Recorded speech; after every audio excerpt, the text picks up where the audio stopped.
In a world where we're bombarded with stories of smart entrepreneurs gaming the system, like those viral tales from last year's market crash where quick-thinking investors slashed their losses by renegotiating deals and building alliances, it's easy to admire that kind of street-smart hustle. But what if I told you Jesus shared a story about a bad manager who did something similar, not for worldly gain, but to teach us profound lessons about eternity? Today, we're diving into a parable called the Shrewd Manager, or the Bad Manager, from Luke chapter 16. It's always been a head scratcher, but it challenged us to use our resources wisely for God's kingdom. Let's break it down into 3 simple points and see how it can apply to our lives. What's up, y'all? Welcome back to the channel. My name is Clint, and it's a place where we just open up the pages of scripture and see what God's got for us. And tonight we're in the parables of Jesus, a little series I'm trying to put together. And just going over some of the more misunderstood or confusing or difficult parables that Jesus might have spoken. And tonight we're in one of the most difficult parables that I've come across. And I didn't mean to jump right into this one right away, but I don't know. It was on my mind, it was on my feed, and I just really wanted to just try to get through it because this one was a tough one. So anyway, this one is going to be the parable of the shrewd manager or the bad manager, which is depending on which translation that you go by, it's basically known as the shrewd manager. But in this, I'm going to go ahead and try to give you the basic straightforward background, and then towards the end I'm going to give like a more of a spiritual breakdown if you want to stick around to the end for that. But first off, we're just gonna go for it straightforward and try to root out what I feel is the teaching of this parable. And we're just going to start right off by jumping right in and reading it, and then we'll get into it. So if you want to follow along, I believe this is in the NIV. I'll be in Luke chapter 16, verses 1 through 8. And Jesus told his disciples, "There was a rich man whose manager was accused of wasting his possessions. So he called him in and asked him, 'What is this I hear about you? Give an account of your management, because you cannot be manager any longer.' The manager said to himself, 'What shall I do now? My master has taken away my job. I'm not strong enough to dig, and I'm ashamed to beg. I know what I'll do, so that when I lose my job here, people will welcome me into their house.' So he called in each one of his master's debtors. He asked the first, 'How much do you owe my master?' 900 gallons of olive oil,' he replied. The manager told him, 'Take your bill, sit down quickly, and make it 450. Then he asked the second, 'And how much do you owe?' 1,000 bushels of wheat,' he replied. He told him, 'Take your bill and make it 800. The master commended the dishonest manager because he had acted shrewdly. For the people of this world are more shrewd in dealing with their own kind than are the people of light.'" And that is the parable of the shrewd manager. In this parable, the manager, facing unemployment, cleverly reduces his debt to make friends to help him later in life. Jesus is praising dishonesty but highlighting shrewdness. So what's the key? Use worldly wealth, money, time, skills to build eternal relationships. So let's think about it. In today's gig economy or side hustles, we often network for jobs, but how are we investing in people's souls? Kind of pretty straightforward with all of that. You know, it's kind of confusing because he's praising dishonesty, and it's really awkward. But I really feel like there's this mirroring, transparent effect that's going on, and we'll get into that later. But for now, I just wanted to reflect and think about if maybe you've ever used money or something along those lines to try to find favor in someone that might be in need, or trying to use your wits about you to try to find a deeper spiritual connection with someone. For me, I don't think this is similar or anything like hustling. Mine wasn't really about hustling. I ran through a bunch of different ideas I had in my head when I was studying this, and I was trying to find something that sounds similar. But like in dishonesty, it just doesn't make sense. Like I was thinking about like gaming or like selling something and like using that money to help people.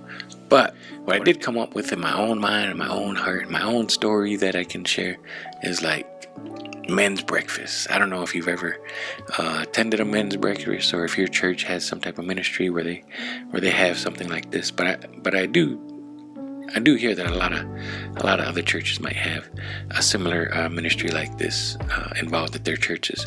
Well, basically, when I was new to the faith, one of the big things my mom told me was to just go attend men's breakfast like every Saturday morning or like twice a month. I can't remember when I first started, but every Saturday morning they would have this thing called men's breakfast, and it'd be like, I think it was like 8 a.m. They would start out, and my mom would be like, go over there and go have some breakfast. And I was just like, man, I don't really want to go there. And I was really new in my faith, but she pushed me and she was like, just go. So a few times I stopped by there, and I was always late. I could never ride on a Saturday morning at 8 a.m. But anyway, fast forwarding, I really liked it because it was obviously good food, and so I started going, and that was like my foot in the door to like being more involved in church.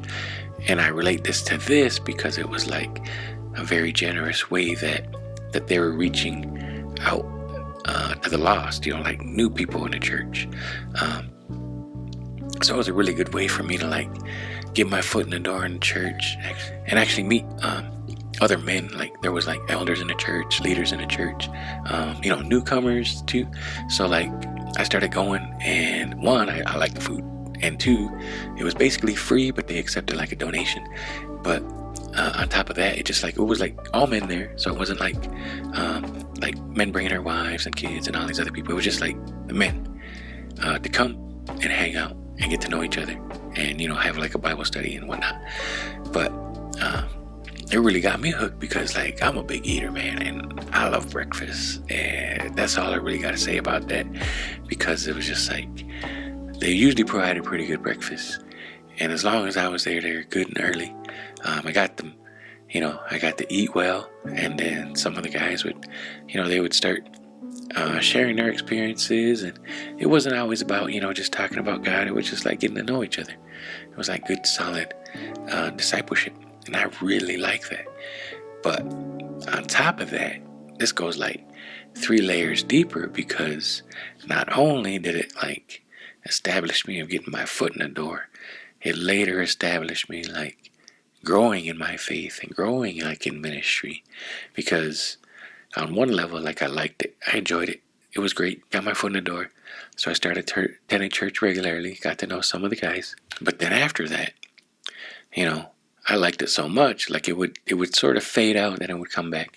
And then like I was right there and I was involved. I started like serving and being one of the people that was involved in cooking and doing everything, to where one of the leaders who was there, his name's Mike, and he was part of CR, and he seen like me stepping up, and he was like, you want to take over men's breakfast? And I was like, I like it enough. I was like, yeah. He was like, just, do all the buying and serving for the food. And I was like, okay, yeah, I could take that. And that was like a big step for me. It was a big step with me in my faith journey. It was like, I'm actually going to church and I'm actually in charge of this. And I started, I felt like that was a great ministry for me, because 1, I love breakfast. 2, I had to start like getting stuff together and organizing, getting like everything that had to do with it, getting my foot in the door for that.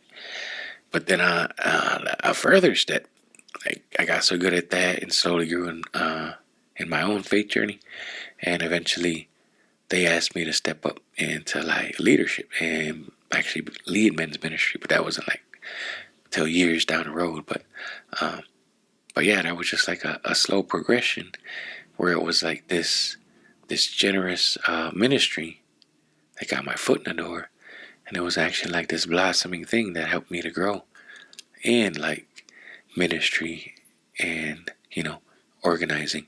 And then eventually being asked to lead in men's ministry, which that's quite a lot to say just for one for one little parable. Not that it's actually hitting on it in the right direction. And the way I'm sort of relating that back is because it says, the master commended the dishonest manager because he acted shrewdly, which is sort of like intelligent, like having this worldly intelligence to reaching these people. Because then he says, for the people of this world are more shrewd in dealing with their own kind than the people of light.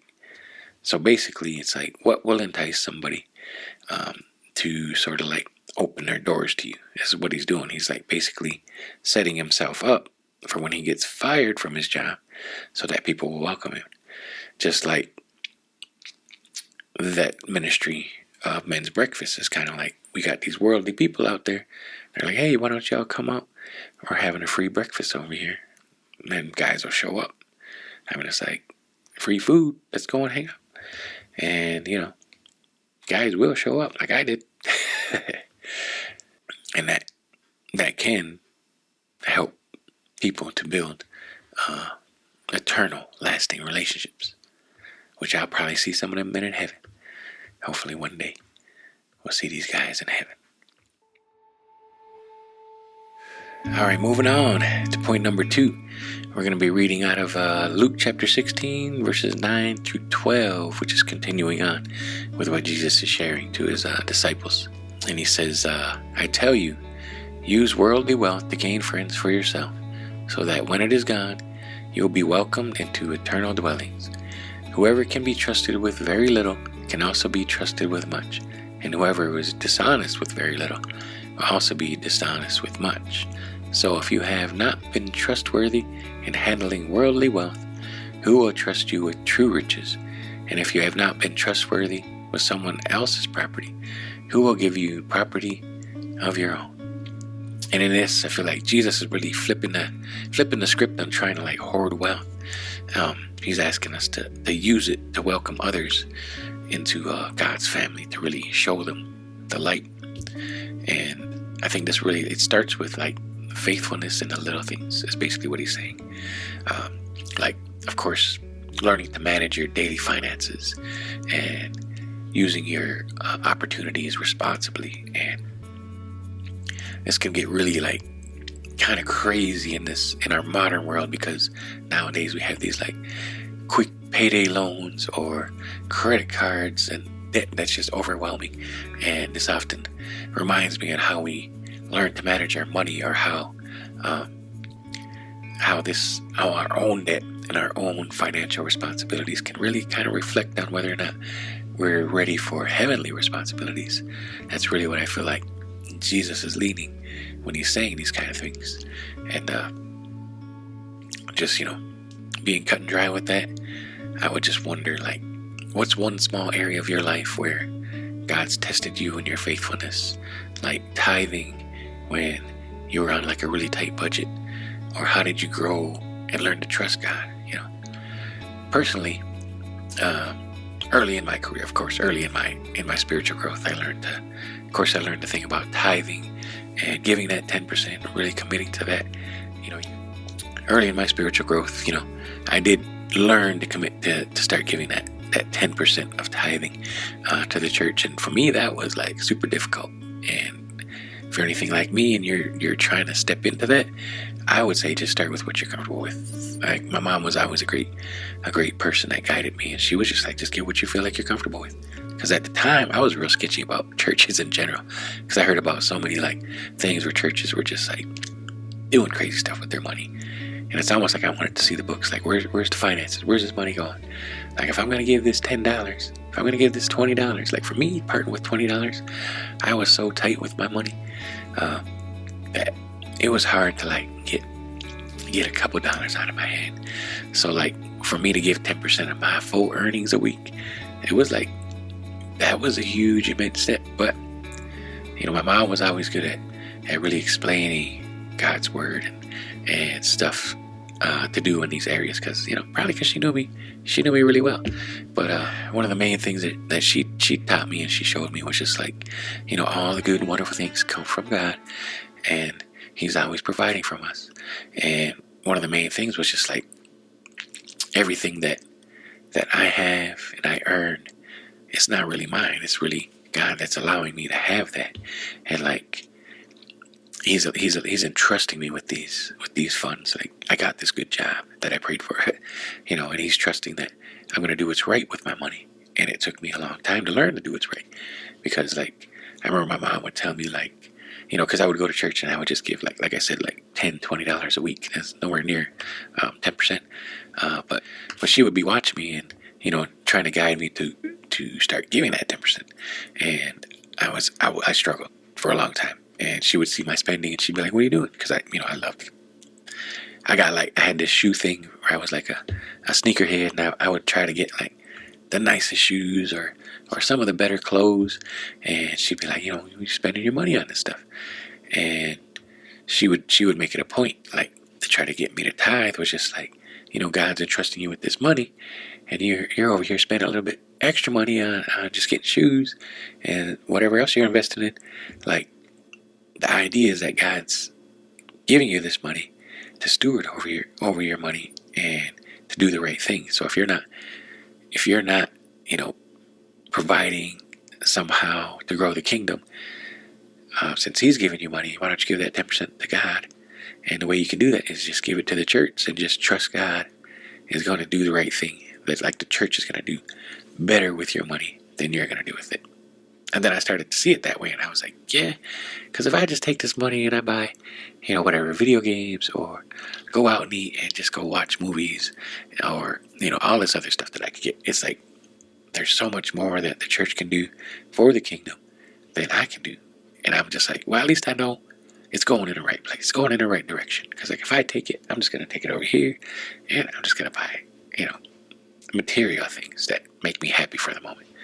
So I started to trust God with that, because He provides all the good things in my life. I'm going to go ahead and give that back. And I started to do that.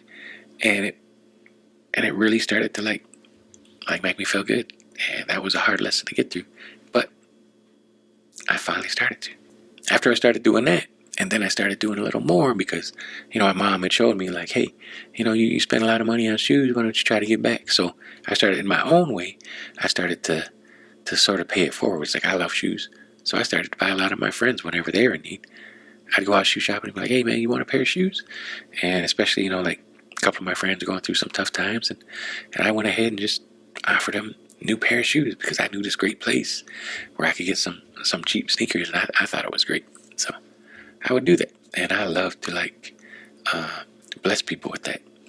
Or if they wanted, they had something else in mind, a new coat, or something that they were in need of, and that really blessed me to bless somebody else with that. And that's one of the ways I learned to be responsible with the little things. Therefore, I can be entrusted with like the bigger things that God has for you. Our last point for this that Jesus was making, and this is in Luke chapter 16, verse 13. He says, "No one can serve two masters. Either you will hate the one and love the other, or you will be devoted to one and despise the other. You cannot serve both God and money." And Jesus makes a powerful point of this. And oftentimes I know people confuse this with saying like, love of the money is the root of all evil. And it's like, this says you cannot serve two masters. And it's definitely something that is tricky to negotiate around. But I really truly believe that money can be a tool, but just don't make it your God. Don't idolize it. Don't love it. And oftentimes that can be really difficult, especially with the way things are going nowadays, with the rising costs and where the economy's at. In 2026, it's hard not to kind of chase wealth because prices are so high. But I do feel that Jesus calls us to prioritize His kingdom and using our resources to better serve Him and not obsess over the quality of our lives.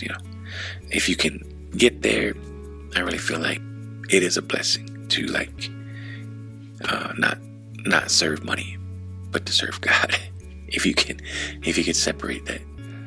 So my last question is, when has money tried to pull you away from God, like a high-paying job that conflicted with your values? And how did you choose to be faithful?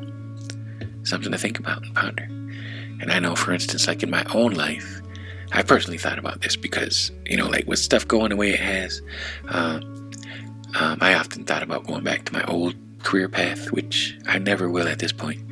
After like finding faith and turning my life over to Jesus, there's no way I could ever go back to the gambling industry. I used to work in the gaming industry. I was licensed and all that stuff, and I got really good at it. I really enjoyed it at the time, and at this point, I just realized that it was a very unethical industry. And I mean, even at the time when I was in it and I was getting out of it, it just really often crossed over too much into that addiction territory, where oftentimes when you had a gambling addiction, you can often cross over to like alcohol, sex, drugs, all that kind of stuff. Just kind of like revolves around revolves around that whole axis. That's why they call Las Vegas like Sin City, because oftentimes all that stuff kind of goes hand in hand.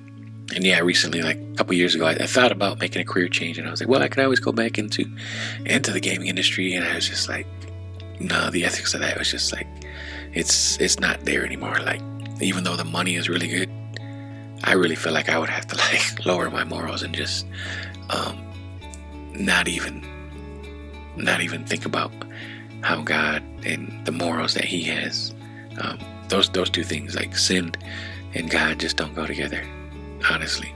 So I can often sit here and smile and be like, yeah, I cannot go back into that industry. Even though it's tempting, like the money's tempting, the money's still fairly good in that industry, but I can never do that. So if you got any stories, go ahead and share those in the comments. I'd like to hear anything that you've walked away from. It's really interesting. So lastly, that's going to close it out for the simple explanation of how that whole parable that Jesus was explaining kind of goes through, which is what I can kind of see. But also, I wanted to say, well, wait, there's more. Because before I close this out, I just wanted to mention that I had this like spiritual understanding that I feel like goes hand in hand with this, that I kind of hinted at the beginning of this. So the parable of the bad manager, I think it's about if you think about Jesus, like back in his time, like he was a rabbi. And after reading like through the Old Testament that I've been doing, and I've been going through the Gospels a little bit, I really started to see, like, if you think about Jesus and his example that he was posing for us, and how this parable kind of can relate to that. Like, if you think about it, it was often said that he ate with tax collectors, and it was with prostitutes. And it's like, when I think about, and he was a rabbi, so like, he was considered like, to those, like, I would think of that in their time, if you were a tax collector or a prostitute, they were like the furthest thing away from a rabbi, because like in their time they really held like the ceremonial stuff, like the unclean and the clean, and the whole ritual of all that. Like, it would have kept them like so far apart. That's why he often said that he came for the sinners. He came for the tax collectors and the prostitutes, and he would sit with them and he would eat with them. And if you think about it, like, I always try to bring it up into my mind so I can understand it. These people are like the furthest thing from the rabbis, the Pharisees and the Sadducees. They would be like, if they knew who you were and you were a tax collector, I'm sure they would stay far away. Like, think about this now. Like, there's pastors now that have podcasts and interview certain maybe celebrities or whatnot, and people like throw up in arms, and they get all upset at these pastors when they talk with some sinful people. And like, I was trying to find comparisons in my mind about who tax collectors and prostitutes could be today, and I could just think OnlyFans for prostitutes, or just prostitutes or prostitutes. But think about like an OnlyFans like manager, somebody who's running multiple people on OnlyFans. Like that would be just horrific. Like, you could not sit with somebody like that, I would think, or even like somebody who's making a ton of money as a prostitute. You can't even think of like a pastor, like some megachurch pastor that's like sitting down with somebody that's that sinful. Picture that. That's what Jesus did. Jesus came and he sat down and was eating with these people and like just sharing the gospel. To me, that's him being the shrewd manager. He's building up these kingdoms. Like who even knows what he said to these people? Like I would just think, this is what I assume. Okay, all the other rabbis won't talk to these people. They stay far away from them. Don't even come close to me and touch my stuff. Like, you're going to make me unclean. Then I got to do all these ceremonies in order to be able to be clean. But Jesus is over there like, oh, you want to go have dinner? Let's go have dinner. And I'm sure, like, these people haven't even been able to go to temple or to the synagogue, hear the teachings. But here's a rabbi that wants to sit with you, come to your house, and share, like, the gospel, the good news of them. And that's wonderful news. Like, he's showing grace and mercy and love and forgiveness. Probably like, forgiving their sins. But it's like, I've been to the rabbi and, they won't even talk to me. So I've never felt forgiven. These people were probably thinking that at the time. So wrapping it all back around to the shrewd parable, I just feel like on a spiritual level, what it's showing us is that it's always sort of the gospel that's being taught. And on a spiritual level, us as individuals, we have access to the Father, and He gives us His love, His grace, His mercy. We have access to this endless amounts. Every day we wake up, there's new grace shared of us. There's new forgivenesses for our sins. And I feel like networking and managing the way this bad manager did, he was forgiving people's debts. He's basically forgiving people's sins. And I feel like that's a call to us to like do that with others that are out there in the world. And it's like people that don't normally be forgiven, people that don't know and understand the grace and the mercy that God shows. Like, I feel like that's a call to us, like Jesus demonstrated, sitting with tax collectors and prostitutes, to show that overwhelming love, grace, mercy, forgiveness to those that are lost in the world, so that they can see the hint of light that God is shining through, that Jesus did when He sat with them. Like, they showed them mercy, offered them forgiveness. And for us, like, we can share that with them and say, like, God forgives you if you choose to follow Him. Like, He died on the cross already, paid the price for our sins. We can share that good news of the gospel because, we've experienced it ourselves. God did that for us so that we can have that overflowing grace, that overflowing mercy that He's already, sharing with us. And to me, that's how the shrewd manager could just, his boss, he just took his boss's funds and was like, you know what, you're forgiven. Who cares about that? Let's cut that bill in half and take that. Just like us, we can be like, hey, I know you wronged me, and I know you're a sinful person. You're awful, but guess what? I forgive you. That's no big deal. And they'll be like, oh my goodness, just try it. Forgive people that don't even deserve forgiveness, that aren't even Christians. They will be shocked and have no idea why you're doing it, especially generosity. I think in Proverbs it says, like, if your enemy curses you and treats you badly, don't treat them the same way. Like, treat them lovingly and kindly and pray for them. He said that's like going to be like pouring hot coals on their head. They're going to be like, what are you doing? How are you still nice to me when I've treated you so awfully? Like, God's word is powerful, and I just feel like that is the overall message that Jesus was sharing in that, and the shrewd manager. It's just an amazing story of how Jesus demonstrated that right in front of us, as right in front of us, I guess in front of the disciples, as he went with them, with the tax collectors and the prostitutes, and spent time with them and shared God's love and showed them like that they have forgiveness that they didn't deserve. They have like a voice that they can hear and share their pain and their sorrows that none of the other rabbis or anybody else at the time were willing to do that because they felt like they were unclean. Oh, we can't do that. These people are unclean. They're bad.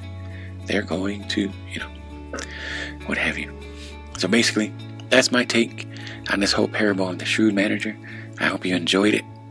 Do all the good things. Leave a like, share, subscribe if you haven't already. And I will see you guys all on another one. That's all I have tonight. So, bye for now.